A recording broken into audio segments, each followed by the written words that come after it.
Então vamos lá. Bom, mas como vocês não têm dificuldade, vocês vão fazer fácil a conta, tá? Na prova passada não foi requerido isso de vocês, mas bastava ter colocado um izinho na questão para requerer.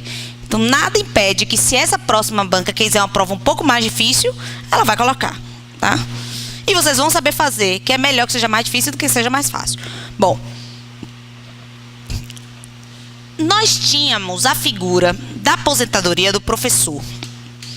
A aposentadoria do professor está no capítulo Aposentadoria por tempo de contribuição.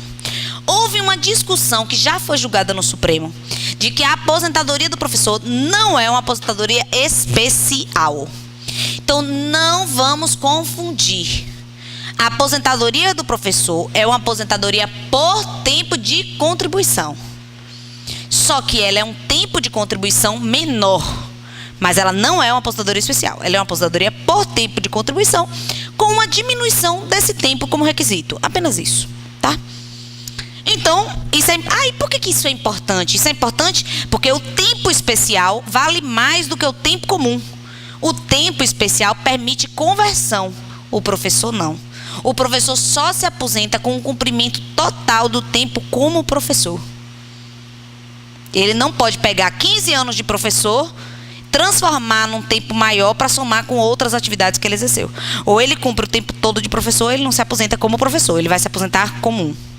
Então, olha o que diz a lei.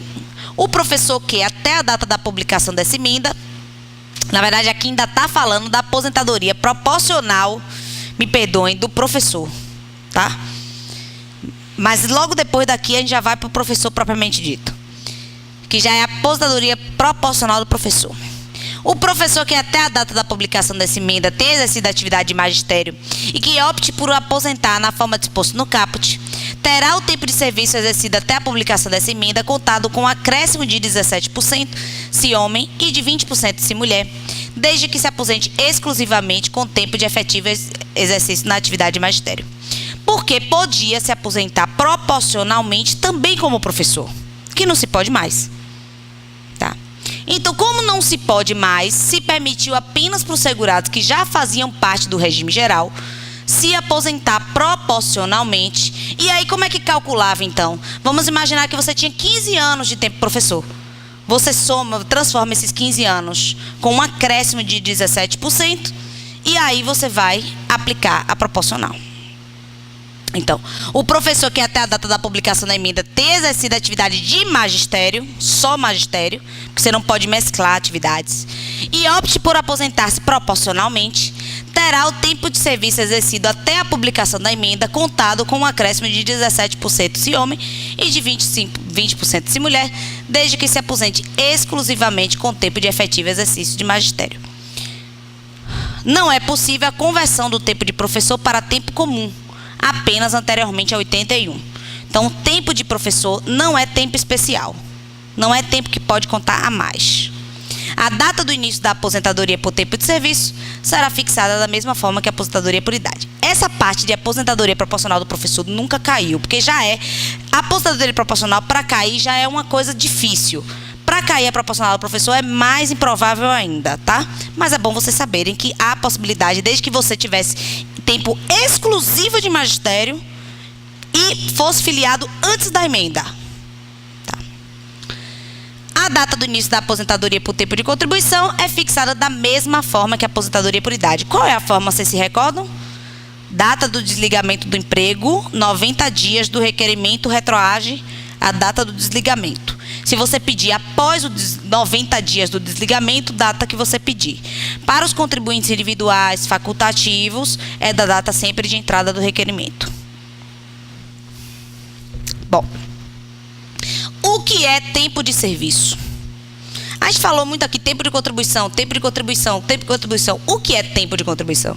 Para o segurado empregado e avulso, o tempo de vínculos de emprego que ele tenha efetivamente trabalhado. Para o contribuinte individual, para o facultativo, para o doméstico, o período de recolhimento, porque o doméstico também tem que comprovar o recolhimento, período, mês a mês, em que houve recolhimento em virtude da sua atividade econômica. Certo? Isso em geral. Tempo de contribuição, assim como carência.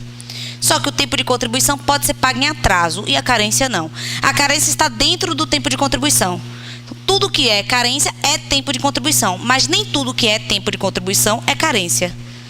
Porque se você pagar parcelas vencidas, vai ser carência? Não, mas vai ser tempo de contribuição? Vai. Então, digamos que você exerceu 10 anos de atividade contribuinte individual e não recolheu. Você pode pagar esses 10 anos agora, em 2014, e você prestou esse serviço entre 98 até 2008. Você pode? Pode. Pode pagar. Mas esses 10 anos não conta para carência. Você só vai conseguir se aposentar por idade, por tempo de contribuição especial, se você tiver a carência, 180 meses. E esses 10 anos não faz parte desses 180 meses. Certo? Mas vai ser tempo de contribuição. Vai contar para os coeficientes que nós vimos, é de 70% mais 1%? Vai contar. Só não conta para carência. Certo? Bom, e como é que você vai comprovar esse tempo de contribuição? Aqui, o artigo 55 da lei, ela vai falar das duas coisas. Ela vai falar o que é tempo de contribuição e ela vai falar um pouco também da prova do tempo de contribuição. Olha o que diz o artigo 55. O tempo de serviço, que hoje a gente vai falar como tempo de contribuição, será comprovado na forma estabelecida pelo regulamento, compreendendo a lei do correspondente às atividades de qualquer das categorias do segurado que trata o artigo 11, mesmo que anterior à perda da qualidade de segurado. Isso é muito importante. Perda de qualidade de segurado não significa perda de tempo de contribuição. Você não perde tempo de contribuição. Não perde. Nunca. O seu tempo de contribuição é o seu tempo de contribuição. Você vai ter problemas com carência, mas não com tempo de contribuição. Nós já vimos que a carência, por exemplo, benefício por incapacidade é 12 meses.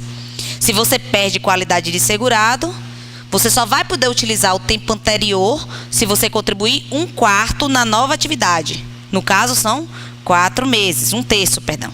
No caso, são 4 meses. Estão lembrados disso? Você trabalha. Você tem o quê? Tempo de contribuição. E também tem carência. Você para de trabalhar. Perde qualidade de segurado. Fica 5 anos sem trabalhar. O que foi que aconteceu nesses 5 anos? Perdeu qualidade de segurado. Por mais que você tivesse todas as ampliações que a lei dá, no caso de desemprego e no caso de 10 anos de ininterruptos de sem perda de qualidade de segurado, ainda assim só dá até 36. Então você perdeu qualidade de segurado. Quando você perde a qualidade de segurado, a carência você aproveita imediatamente? Não, mas o tempo de contribuição é seu. Tá ali. A carência você só vai aproveitar o período anterior de carência se você contribuir na nova atividade quando você volta a trabalhar 1/3 da carência, que dá 4 meses, no caso dos benefícios por incapacidade. Certo? No caso dos benefícios de aposentadoria por idade, tempo de contribuição especial, a perda da qualidade de segurado não interfere na questão da carência. Então, você não vai ter que cumprir mais 1/3 nas aposentadorias por tempo de contribuição especial e por idade. Até porque a carência desse benefício já é bem alta. 180 meses. Só nos outros benefícios, que é salário e maternidade para quem não é empregada, que tem carência, e benefícios por incapacidade que não decorram de acidente de trabalho. Agora, com a medida provisória, pensão por morte e auxílio reclusão, que antes não tinham carência, vão passar a ter 18 meses, tá? Mas não tinham. Então, a gente está tratando ainda como se não tivesse, tá? Então, tempo de contribuição você não perde. Era isso que eu estava falando. Estava diferenciando tempo de contribuição de carência, tá? Tempo de contribuição você nunca perde. Então, mesmo que anterior à perda da qualidade de segurado. A perda da qualidade de segurado não vai interferir para a sua contagem de tempo de contribuição. Certo? O tempo de serviço militar, inclusive o voluntário, e o previsto no parágrafo 1º do artigo 143 da Constituição Federal, ainda que anterior à filiação do regime geral de previdência social, e normalmente anterior, porque serviço militar obrigatório é com 18 anos, né? A maioria das pessoas não estão trabalhando formalmente com 18 anos, desde que não tenha sido contado para inatividade remunerada nas Forças Armadas ou aposentadoria no serviço público. Gente, isso aqui vai ser sempre regra, ó. Isso aqui é sempre regra. Um tempo que seja contado em outro regime poderá ser novamente contado no geral? Não, é isso que está falando. Desde que não tenha sido contado para a inatividade no regime especial dos militares ou no serviço público, que é o quê? Regime especial dos servidores públicos. Porque nós sabemos, se já foi contado, não pode ser contado de novo. Tranquilo. Então, tempo de serviço militar obrigatório, mesmo que voluntário, é tempo de contribuição. Legal isso, né? Para os homens, para as mulheres não. Porque as mulheres não prestam serviço militar. Tempo intercalado em que esteve em gozo de auxílio doença ou aposentadoria por invalidez. Já falamos disso. Falamos disso na aula passada, falamos disso hoje. Se você tem tempo intercalado, isso quer dizer trabalho, benefício, esse tempo conta como tempo de contribuição.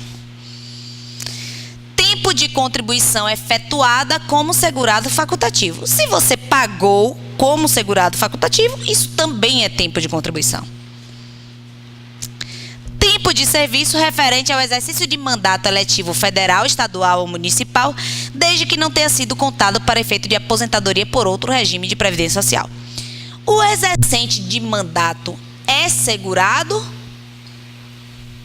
O exercente de mandato só não será segurado obrigatório equiparado a empregado, vocês estão lembrados? Se ele tiver vinculado a regime próprio, regime de congressista. Se ele não tiver vinculado ao regime de congressista, ele está vinculado ao regime geral.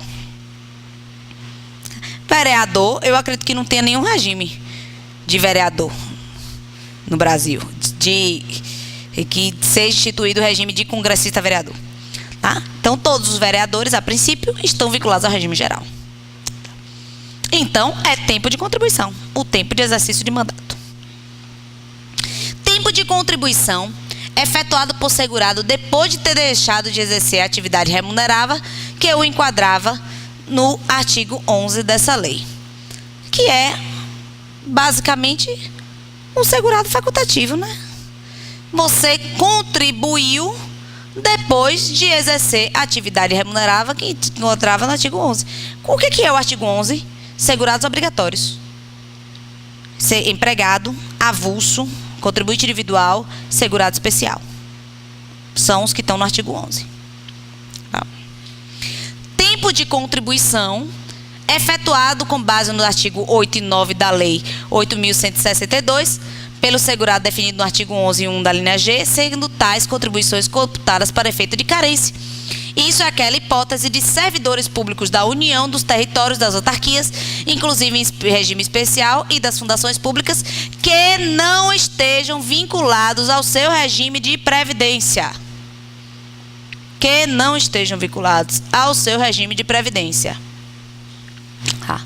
Se você não está vinculado ao seu regime de previdência, você poderá contribuir. E essas contribuições são para efeito de carência. Sendo que nós sabemos que o servidor público federal está proibido de contribuir para o regime geral. Por quê? Porque o serviço público federal permite que ele, afastado voluntariamente, licenciado, contribua para o regime próprio. Se você pode contribuir para o seu regime, você não pode contribuir para o regime geral. Você só pode contribuir para o regime geral se você estiver proibido de contribuir para o seu regime. A regra é que o servidor público esteja vinculado ao seu regime. Ele só vai entrar no regime geral como a exceção da exceção. Certo? Bom. E como é que se dá essa averbação de tempo? A averbação de tempo de atividade que não previa filiação obrigatória ao anterior regime de previdência só será admitida mediante recolhimento das contribuições correspondentes. Isso aqui é para quem? contribuinte individual. Vamos imaginar que você exercia uma atividade que não lhe enquadrava como segurado obrigatório.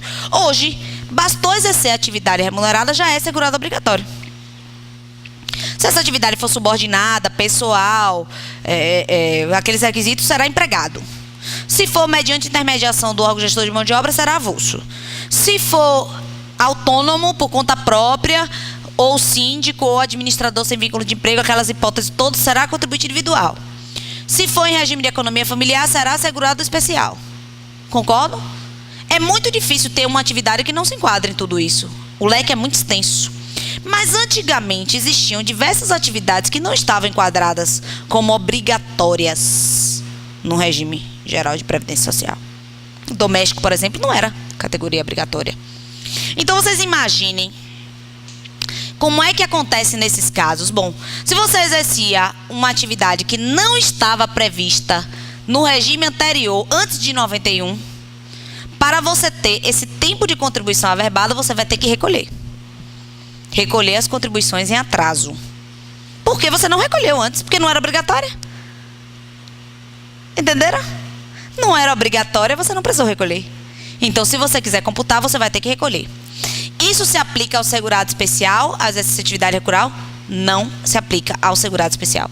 Não se aplica ao trabalhador em atividade rural. E essa foi uma questão da prova. Por isso que anulou aquela que tinha 2 corretas. Por quê? Por conta disso aqui. O tempo de serviço do segurado trabalhador rural, anterior à data de início de vigência dessa lei, será computado independentemente de recolhimento das contribuições a ele correspondentes, exceto para efeito de carência. Vocês estão lembrados como era a questão? A questão era assim. João trabalhou de 1971, eu acho, até 1986. Eram 15 anos. Como segurado especial em regime de economia familiar. Depois, João foi para São Paulo e trabalhou como pedreiro.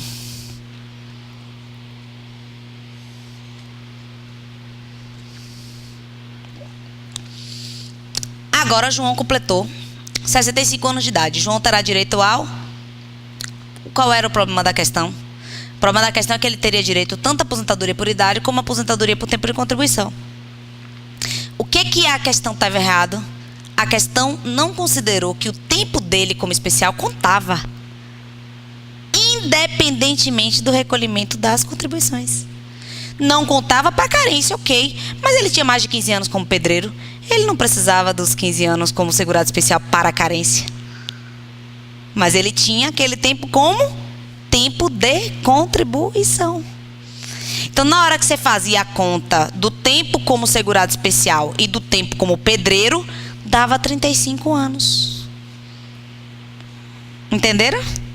Então, pela questão, com 65, ele se aposentava por idade, e com 65 e com 35 de contribuição, ele se aposentava por tempo de contribuição. Por isso que a questão foi anulada. A questão estava considerando a hipótese 1.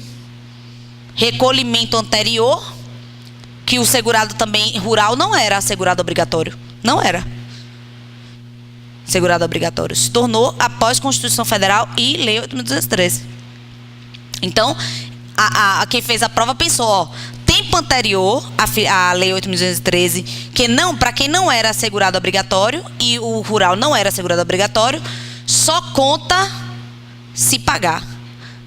Ó, a exceção aqui no 2, o rural não precisa pagar, só os outros segurados.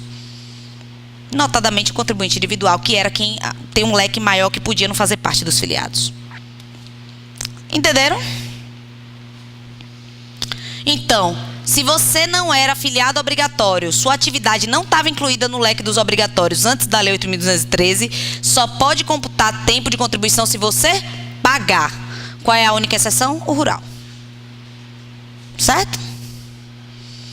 A comprovação do tempo tempo de serviço para efeitos dessa lei, inclusive mediante justificação administrativa ou judicial, só produzirá efeito quando baseada em início de prova material, não sendo admitida a prova exclusivamente testemunhal, salvo na ocorrência de motivo de força maior ou caso fortuito, conforme disposto no regulamento. Eu já vi umas 4 ou 5 questões sobre isso. Na prova passada caiu e já teve prova de juiz, prova da CESP que caiu. Você pode provar tempo de contribuição por testemunhas? Não. Não. Você só prova tempo de contribuição com início de prova material, ou seja, prova documental. A testemunha poderá ser ouvida? Poderá, se você tiver o chamado início de prova material. Vamos imaginar que você, e aí a testemunha será ouvida, inclusive na justificação administrativa ou judicial. Nem a justiça aceita tempo de contribuição. Por quê? Porque a lei é que está falando aqui, que está vedando prova testemunhal. Então, se você tem, vamos imaginar que você trabalhou lá em 1970 e você tem a carteira de trabalho. Porém, aquela carteira de trabalho, ela não tem uma presunção absoluta. A presunção é relativa. Vamos imaginar que aquela carteira de trabalho só está assinada, mas ela não tem anotação de férias, ela não tem anotação de salário, ela não tem data de saída. Ela é um instrumento precário de prova. Ela tem uma presunção relativa de que você teve um vínculo de emprego, mas ela sozinha não prova nem a extensão, nem a duração, nem o salário. Então, você tem um início de prova, mas você não tem uma prova consistente. Mas você tem um início. Vamos imaginar que você perdeu sua carteira de trabalho. Você não tem nenhum contra-cheque, você não tem termo de adesão do contrato de trabalho, você não tem extrato de FGTS, você não tem ficha de registro de empregado, você não tem guia de seguro-desemprego, você não tem as RAIs no Ministério do Trabalho. O tempo não está no CNIS. E agora? Você não tem início de prova documental. Você não vai aproveitar seu tempo de serviço. Você não vai conseguir provar o seu tempo de contribuição. E as testemunhas não servem para nada para isso. E se eu der entrada numa ação na Justiça do Trabalho, e a Justiça do Trabalho ouvir minhas testemunhas e emitir uma sentença reconhecendo meu vínculo, tem valor? Não tem valor. Mas é um documento baseado exclusivamente em depoimentos. E se eu pegar 3 testemunhas, levar no cartório e elas prestarem uma declaração e o cartório me der uma certidão com a firma reconhecida, adianta? Não. Continua sendo meramente testemunhal. Entenderam? Você tem que ter um início de prova documental. Inclusive, a justificação administrativa, que a gente vai estudar num ponto próprio dela, só sobre justificação administrativa. Não é uma aula, é um tópico do slide. Só se abre uma justificação administrativa, que é um meio de prova no processo administrativo, com o início de prova material. Senão, ela nem é instaurada. A instrução normativa. Certo? Hoje eu atendi um cliente que ele me trouxe, ele está com de 97 até 2003, são 6 anos de tempo de contribuição que a empresa não recolheu e o INSS não reconheceu. Não reconheceu. E não abriu justificação administrativa. E ele tem contra-cheques, carteira de trabalho, extrato de FGTS, sem depósito, mas tem a abertura do FGTS, que a empresa fez a vinculação, a chamada chave de conectividade. O que é que ele tem, gente? Início de prova documental. O que é que eu vou fazer? Uma justificação judicial. Eu vou produzir. Por que eu vou produzir judicialmente? Porque ele já entrou com 2 pedidos administrativos, um em 2011 e um em 2014. Os 2 não foram aceitos no início de prova documental dele. Então eu não vou insistir mais na esfera administrativa, isso é uma escolha minha. Já vou partir para a esfera judicial. Na esfera judicial eu vou fazer o quê? Uma justificação administrativa. Com o início de prova material que esse cliente tem do tempo de contribuição dele, eu vou ouvir 3 testemunhas que vão comprovar que o vínculo dele começou tal data, terminou tal data, que ele sempre trabalhou para aquela empresa naquele período. Não vou conseguir, provar salário, mas vou provar o vínculo de emprego. Diga. Mas isso é só força maior ou caso fortuito.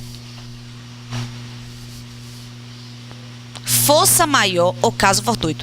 E a força maior e o caso fortuito você vai ter que provar. Eu tive um caso desse. O cliente morava do lado de uma fábrica clandestina eu não me lembro se era produto químico ou se era fogo de artifício. Mas ele morava do lado de uma fábrica que queimou, pegou fogo. E toda a casa dele pegou fogo. Perdeu tudo. Óbvio que as carteiras de trabalho também.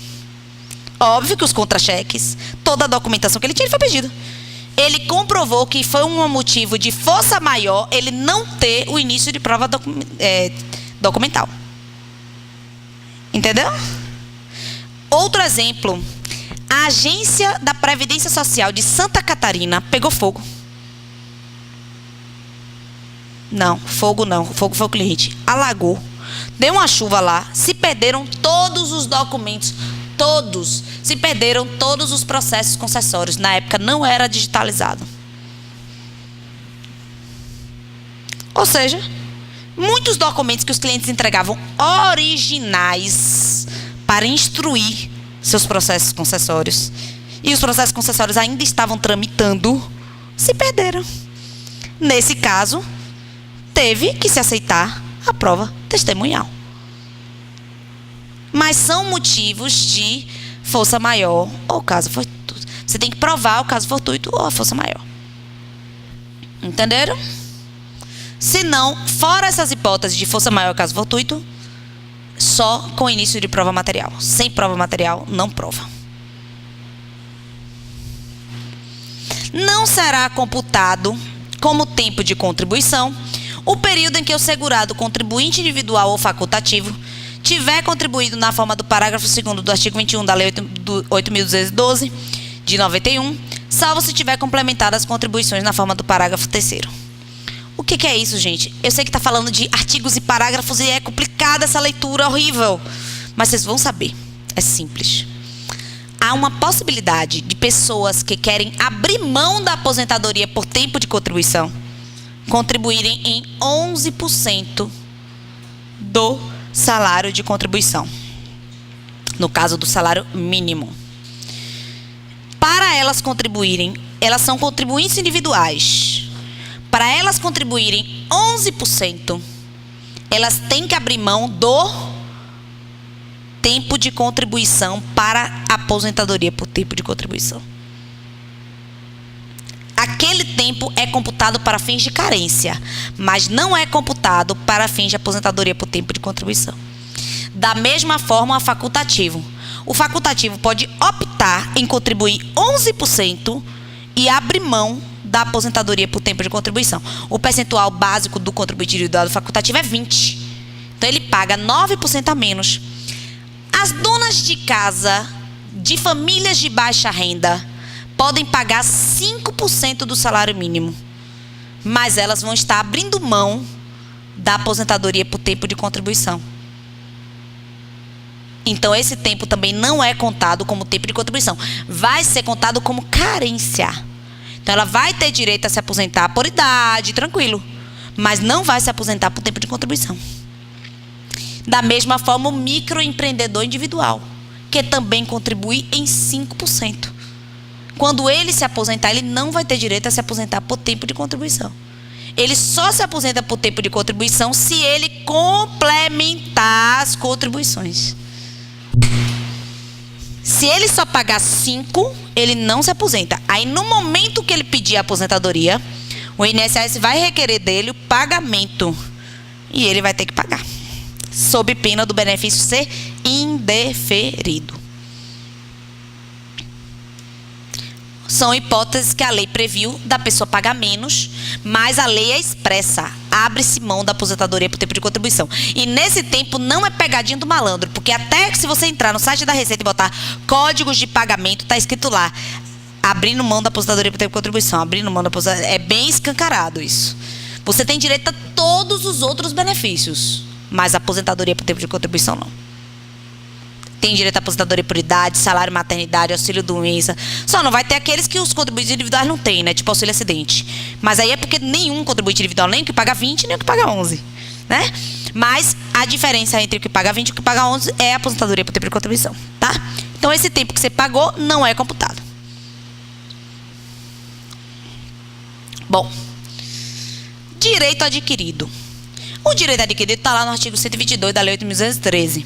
É a ideia de que, se mais vantajoso, fica assegurado o direito à aposentadoria nas condições legalmente previstas na data de cumprimento de todos os requisitos previstos ao segurado que optou por permanecer em atividade. Foi o que a gente falou da emenda constitucional 20. Quem já tinha todos os requisitos, e aí observe, ao segurado que optou permanecer em atividade, mas a pessoa tem que ter cumprido as condições. Daí é que está a diferença entre direito adquirido e expectativa de direito. Se eu tivesse 20 anos de tempo de contribuição, em 16 de dezembro de 98, eu tinha direito adquirido? Eu só tinha uma expectativa de vir a me aposentar com 25. Era uma expectativa de direito e não direito adquirido. Por isso é que as novas regras de pedágio, de idade, puderam ser colocadas para mim. Mas se eu tivesse 25 anos em 16 de dezembro de 98, nada que aconteceu depois poderia me atingir. Por quê? Porque estava assegurado o meu direito à aposentadoria nas condições, na data que eu adquiri o direito. Eu não podendo ser prejudicada se eu permaneci em atividade. Então, muitas pessoas me perguntam: doutora, com essas mudanças todas na lei, eu já tenho um direito, mas eu não quero me aposentar porque o fator previdenciário vai perder muito. Eu vou me aposentar logo para não perder meu direito? Você não vai perder seu direito, porque o senhor já tem o direito. Já tem o direito. Nada que venha depois, já que o senhor já tem 35 anos, poderá lhe atingir. Agora, se vier depois para lhe favorecer, sim, você poderá pedir para lhe favorecer, mas nunca para lhe prejudicar. Agora, se você tiver 31 anos, 32 anos, 33 anos, reze.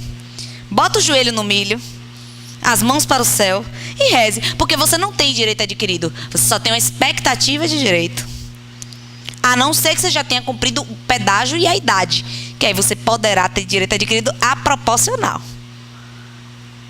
Certo? O valor inicial da aposentadoria será comparado com o valor da aposentadoria calculada na forma da regra geral do regulamento, mantendo-se o mais vantajoso, considerando-se como data de início do benefício a data de entrada no requerimento. Olha, isso aqui está dando o mecanismo que o INSS faz. Vamos imaginar que eu completei 30 anos de tempo de contribuição no dia 1º de janeiro de 2015. Mas eu disse, não, com esse fator não tem condição nenhuma. Vou continuar trabalhando. Aí chega no dia 1º de janeiro de 2020 e eu vou pedir o benefício. Pode ser que as regras sejam completamente diferentes, mas não interessa. O INSS vai pegar, eu só pedi aqui, data de entrada do requerimento. Eu só pedi aqui.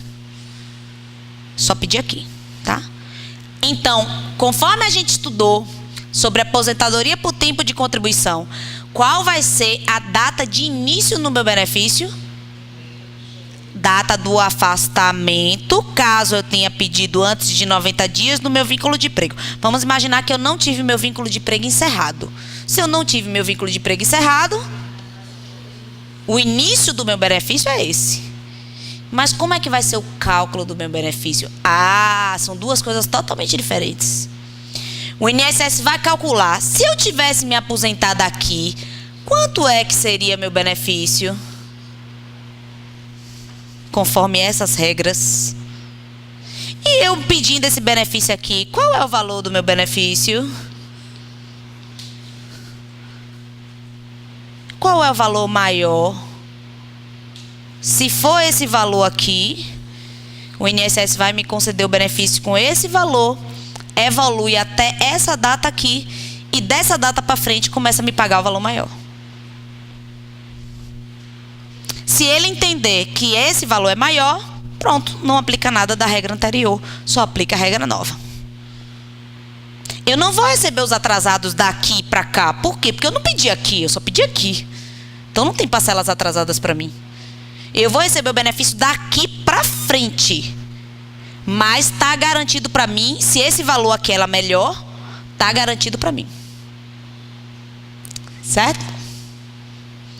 Parece lógico.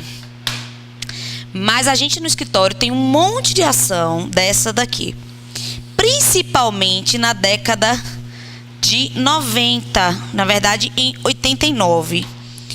Em 1989, o teto máximo de contribuição e pagamento era 20 salários mínimos. A lei veio e diminuiu de 20 para 10, assim. Em junho de 89, puf. A partir de agora, você só pode contribuir até 10 salários mínimos e também só vai receber aposentadoria até 10 salários mínimos. Um monte de gente, e não criou regra de transição, viu? Um monte de gente que já tinha 30 anos, que na época homem se aposentava com 30 anos, mais 6% a cada ano. Um monte de gente que já tinha 30 anos e não tinha pedido aposentadoria. Quando foi se aposentar, aplicou para ele teto de 10, salários de 10. Eu tive um cliente que ganhou esse processo e ele teve um aumento mensal de R$ 1.800. O benefício dele foi para o teto previdenciário. Ele recebia 2.000 e fração. Foi mais do que o teto, limitou a 4.600. 90 anos. Seu Juraci. Isso aí. Imagine esses anos todos que o INSS, desde ele se aposentou em 92. Desde 92, ele veio entrar com ação em 2007. Olha quanto ele perdeu de dinheiro. Tá? Essa dicção, como a gente chama, essa leitura, essa redação é recente. Só foi incluída de 97 para frente, o direito adquirido dentro da legislação. Já era reconhecido judicialmente, mas na lei só entrou em 97. No caso dele, como ele deu entrada em 2007, ele vai receber de 2002, porque a prescrição é 5 anos. A gente vai estudar a prescrição. Mas ele não recebe de 93.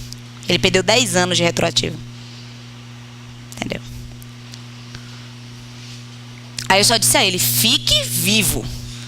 Porque só vai receber em 2016. Porque é um precatório. A gente vai ver também como é que paga via precatório. Também é assunto. Como ele só vai receber em 2016, eu digo, pelo amor de Deus, fique vivo. E ainda disse a ele, não gaste com as piriguetes. Falei assim mesmo, por quê, minha querida? 90 anos, ganhando 1.800 a mais por todo mês? Acabou. Ainda mais com limite de consignação de 30%, aí é que arrebenta. Mas ele disse que está casado há 60 anos, que é o segredo da longevidade. Eu disse, é meu esposo, tá vendo? O segredo da longevidade. Vamos lá. Eu falei que a gente ia falar de professor. Último assunto do dia. É, falta 10 minutos. Professor. Aposentadoria do professor. O professor, após 30 anos, e a professora, após 25 anos de efetivo exercício em função de magistério, poderão aposentar-se por tempo de serviço, hoje chamada de tempo de contribuição, com renda mensal correspondente a 100% do salário de benefício, observado disposto na seção 3. Nós estamos lembrados que para o cálculo do fator é somado, lembra 5 ou 10, no caso de mulher 10, no caso de homem 5, para o professor, para ele não ser prejudicado no fator, já que ele se aposenta com 5 anos a menos. Homem se aposenta com 30, mulher com 25. Mas tem que ser 25 anos de efetivo exercício em função de magistério. Não pode ser 10 anos no comércio e 15 como professor. Tem que ser 25. Aí se eu não tiver 25, eu não me aposento, você vai ter 25 de tempo de contribuição. Você vai ter que trabalhar mais 5. E se aposenta normal com 30. Entenderam? Se você não tiver o tempo todo como professor, você não se aposenta com 25. Bom, antigamente era só isso. Professor no efetivo função de magistério. Ou seja, coordenador, supervisor, nada disso tinha direito. Mas aí veio uma declaração de inconstitucionalidade. O Supremo Federal declarou inconstitucional essa parte da lei e trouxe aqui o parágrafo 2º. O decreto regulamentou. Para o fim disposto do parágrafo 1º, considera-se função de magistério a exercida por professor. Então, o que ele quer dizer é que você tem que ser professor. Você tem que ser professor. Você não pode ser administrador de empresa, diretor de escola. Se você é um administrador de empresa, diretor de escola, você não se aposenta com 25 anos mulher e 30 anos homem. Mas se você é um professor, quando exercida em estabelecimento de educação básica e seus diversos níveis e modalidades, incluídas, além do exercício da docência, as funções de direção de unidade escolar, coordenação e assessoramento, você tem direito. Ou seja, você tem que ser professor, mesmo que você esteja na função de diretor, coordenador e assessoramento pedagógico.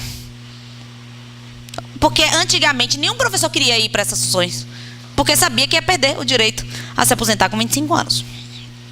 Então, hoje não existe mais. Agora, como eu disse, você tem que ser professor, em primeiro lugar.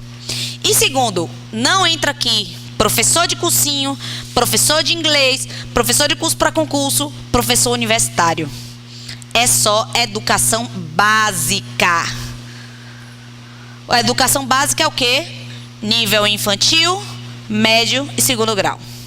Só. Tá? Vamos encerrar que a aposentadoria especial é grande. Tem um monte de tabelinha pra gente se divertir. Cadê, ó, as tabelinhas?